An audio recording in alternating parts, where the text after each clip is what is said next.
मान्यवर, आज आप महानुभावों के समक्ष नेट जेआरएफ प्रतियोगी परीक्षाओं के लिए उपयोगी व्याकरण में महाभाष्य की कक्षा प्रारंभ की जा रही है।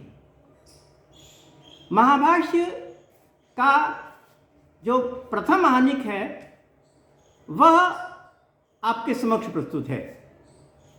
आज हम आप महानुभावों के समक्ष महाभाष्य का कुछ परिचय, कुछ रूपरेखा प्रस्तुत करना चाहेंगे। यह जो महाभाष्य है वो संस्कृत व्याकरण शास्त्र का एक महान और अद्वितीय ग्रंथ है। यह महाभाष्य जो संस्कृत व्याकरण शास्त्र की जो परंपरा है उसमें 3 मुनियों के द्वारा विरचित ग्रंथों में से एक है। और हमारे शास्त्र की परंपरा कहती है कि जो 3 मुनियों की परंपरा है और उन 3 मुनियों ने जो लिखा है या जो बताया है वह अपने आप में सर्वश्रेष्ठ है और सबसे ज्यादा प्रामाणिक है। महाभाष्य की परंपरा में 3 मुनि, पाणिनि, कात्यायन और पतंजलि, ये सबसे प्रामाणिक रूप में माने गए। यानी अपने आप में यह भी एक सुखद आश्चर्य का विषय है कि महाभाष्य के पश्चात हजारों, दसियों हजार ग्रंथ व्याकरण के निर्मित हुए हैं, परंतु जितने भी व्याकरण के ग्रंथ निर्मित हुए उन सब ने केवल 3 मुनियों को प्रमाण माना। यानी जो 10,000 इत्यादि जो व्याकरण के ग्रंथ हैं, व्याकरण के विद्वान हैं, वो अपने आप में एक दूसरे का खंडन कर सकते हैं, परंतु वे सभी जो 3 मुनि हैं उनका खंडन कदापि नहीं कर सकते। उनको तो नत शिरसा प्रणाम करके स्वीकार करते हैं। तो इस प्रकार से ये जो 3 मुनि हैं वह अपने आप में परम प्रामाणिक हैं और उनमें व्याकरण परिपूर्ण हो जाता है। हमारे यहाँ पर एक कहावत जैसी है, लोकोक्ति जैसी है कि त्रिमुनि व्याकरण। उसका अर्थ यह है कि व्याकरण 3 मुनियों की परंपरा में परिपूर्ण हो जाता है। इस प्रकार की यह स्थिति है। यह जो महाभाष्य है वह, जैसा कि मैंने अभी कहा, पाणिनि विरचित अष्टाध्यायी, उसके पश्चात कात्यायन विरचित वार्तिक और उसके पश्चात महर्षि पतंजलि विरचित महाभाष्य, उसमें परिपूर्ण होता है। यानी अपना जो भारत है उससे भी विशाल सांस्कृतिक जो भूभाग है वो सबको यह त्रिमुनि समेट लेता है। महर्षि पाणिनि पश्चिमी पाकिस्तान में हुए थे और महर्षि कात्यायन एकदम दक्षिण में केरल में हुए थे और महर्षि पतंजलि बीच में यानी विदिशा में, उज्जैन में हुए थे। और कुछ लोग कहते हैं कि गोंडा बहराइच में हुए थे, परंतु कुछ ऐसा भी मान्यता है कि वो उज्जैन के पास माहिष्मति में हुए थे, तो मध्य में हुए थे। इस प्रकार से तीनों मिल करके उन्होंने एक व्याकरण को परिपूर्ण कर दिया। इतना विशाल क्षेत्र को 3 मुनियों ने पूर्ण कर दिया, अपने आप में पूर्णता को प्राप्त करा दिया। महर्षि पतंजलि शुंग काल में पुष्यमित्र के यहाँ पर उन्होंने यज्ञ कराया था, विदिशा में यज्ञ कराया था। यह पुष्यमित्रम याजयामः ऐसा कहते हैं, वहाँ पर यज्ञ कराया था। और उसके पश्चात वे महान व्याकरण थे, वाराणसी में आकर के उन्होंने महाभाष्य की रचना की थी। तो यह उनका अपने आप में अत्यंत गंभीर पांडित्य का सूचक है यह महाभाष्य। मैं आपके समक्ष महाभाष्य की कुछ विशेषताओं को आपके समक्ष प्रस्तुत करना चाहूँगा।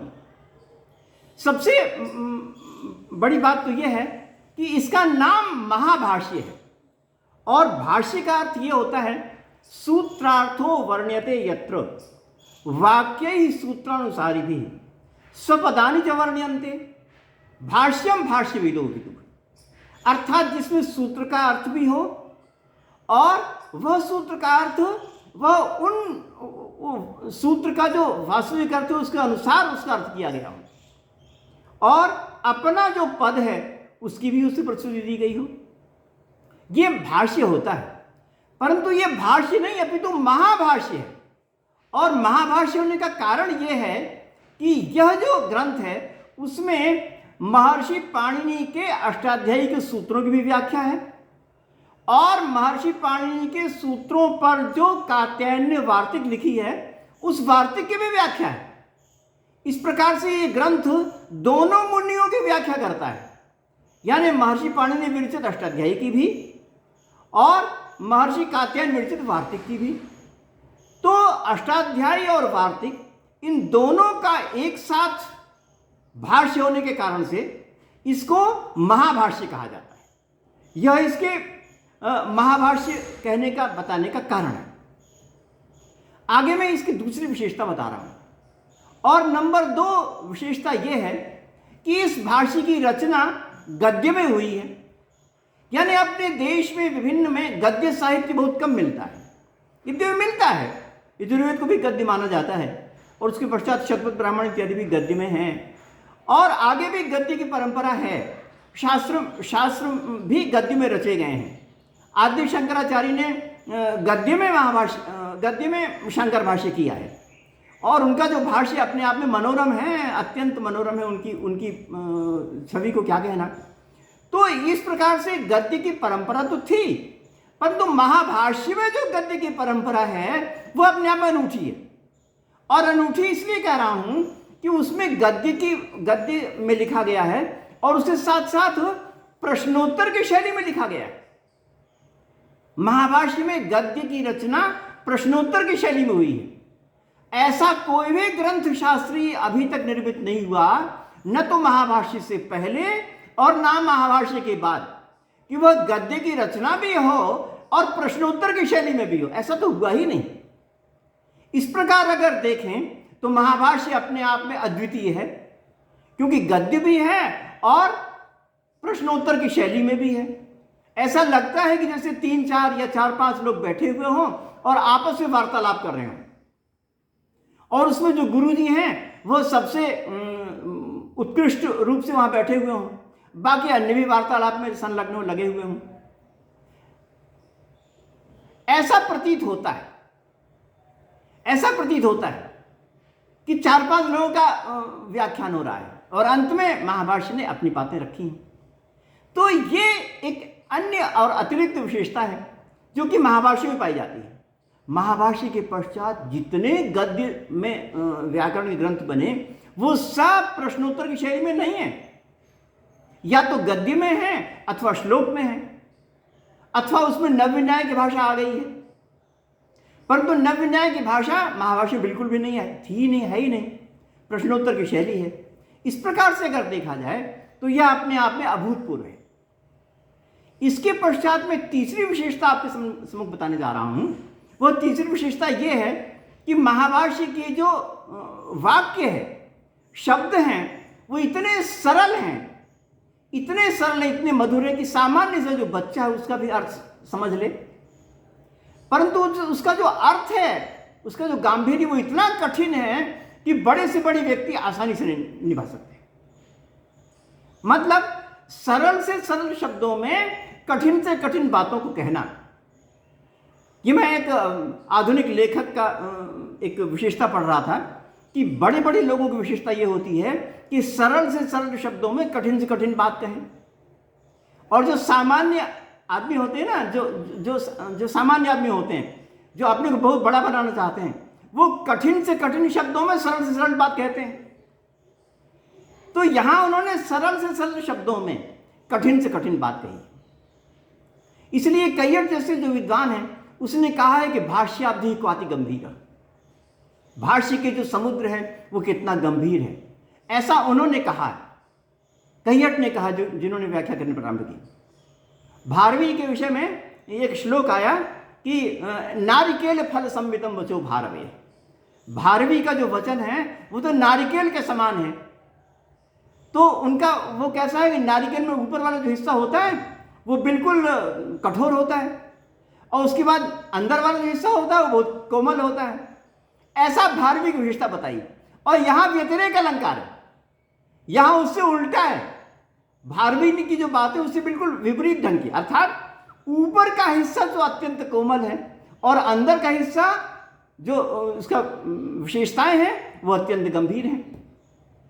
तो इस प्रकार से ये ऐसी स्थिति है कि बाहर तो सामान्य शब्दों में कहा गया, सरल शब्दों में, और अंदर वह अत्यंत गंभीर बातों को कह रहे हैं। इस प्रकार से उनकी स्थिति है। इसके पश्चात मैं इसकी चौथी विशेषता आपके समक्ष प्रस्तुत करने लगा। महाभाष्य की चौथी विशेषता यह है कि उसमें सबसे पहले व्याकरण का दर्शन आया। यानी इससे पहले जो व्याकरण ग्रंथ थे, पाणिनि के अष्टाध्यायी और कात्यायन के वार्तिक, ये दोनों केवल संस्कृत व्याकरण की साधनिका, संस्कृत व्याकरण के शब्दों की सिद्धि, प्रकृति प्रत्यय के अनुसार शब्द कैसे बनाए जाएं, केवल इसका निरूपण करते हैं। शब्दों को किस प्रकार सिद्ध किया जाए, यह अपना में अभूतपूर्व है, इसमें कोई शक नहीं है, परंतु वो उसका निरूपण करते हैं। शब्दों की सिद्धि किस प्रकार होती है, कौन धातु कौन प्रत्यय एक साथ मिलता है और मिलाने से कौन सा शब्द निर्मित हो जाता है, ये सभी बातें इससे पहले अष्टाध्यायी और कात्यायन की वार्तिक ऐसा कहते हैं। महाभाष्य जब आया तो उसमें दोनों बातें आई। कौन कौन सी? अष्टाध्यायी में व्याकरण के शब्दों की सिद्धि साधनिका और उसके पश्चात व्याकरण का दर्शन, ये दोनों आए।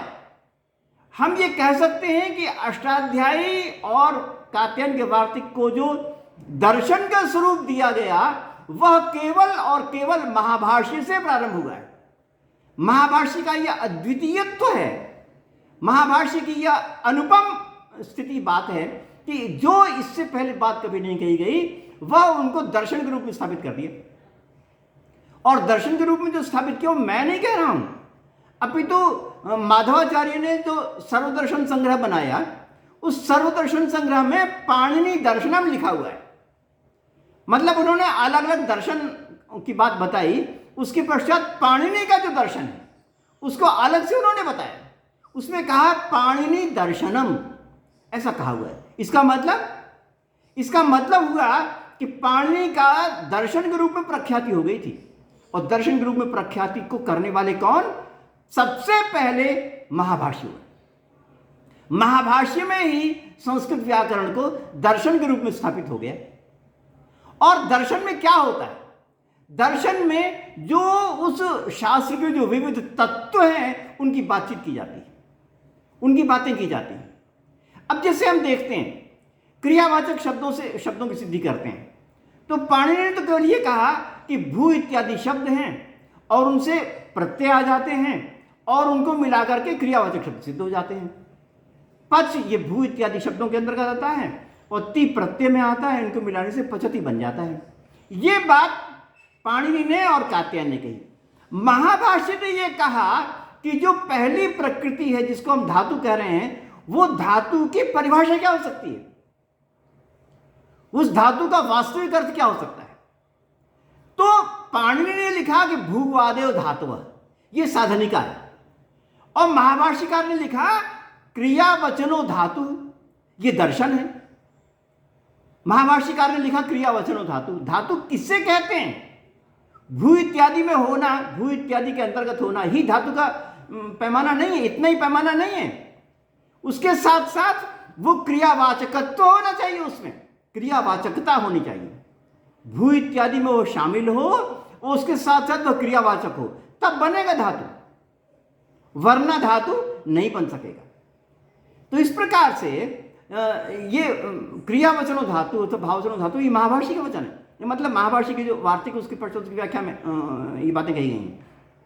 तो ये बात उन्होंने विस्तार से बताई कि क्रिया किसे कहते हैं। और जब उन्होंने क्रिया की व्याख्या की, तो क्रिया की व्याख्या के साथ साथ जो ऐसी क्रिया जो कि व्याकरण में संगत होती हो, उसको उन्होंने दिया है। यह अपने में बहुत बहुत अद्वितीय बात है। यानी क्रिया का जो लक्षण है वो न्याय में भी दिया है और क्रिया का लक्षण अन्य जगह में भी दिया है।